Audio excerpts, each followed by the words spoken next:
Luxury রিসোর্টে থাকা, খাওয়া এবং সুইমিং মাত্র 599 টাকায়। ঢাকা থেকে মাত্র 22 কিলোমিটার দূরত্বে নারায়ণগঞ্জ জেলার মদনপুর ইউনিয়নে অবস্থিত সায়রা গার্ডেন রিসোর্ট পরিবার পরিজনদের নিয়ে সময় কাটানোর উপযুক্ত একটি স্থান।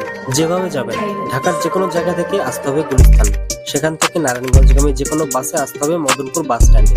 ভাড়া পড়বে জনপ্রতি 50 থেকে 60 টাকা। তারপর যে কোনো অটো বা সিএনজি ড্রাইভারকে সায়রা গার্ডেন রিসোর্টের নাম বলে রিসোর্টের সামনে নামিয়ে দেবে। ভাড়া পড়বে জনপ্রতি 10 থেকে 20 টাকা। 30 বিঘা জমির উপরে নির্মিত এই রিসোর্টে আছে কার পার্কিং, ফিশিং এর ব্যবস্থা, রেস্টুরেন্ট, মিনি বার, সুইমিং পুল এবং বিয়ে বা অন্য অনুষ্ঠান করার মতো পর্যাপ্ত পরিমাণের জায়গা। আরো অনেক কিছু। চাইলে রাত্রি যাপনও করতে পারবেন এই রিসোর্টে।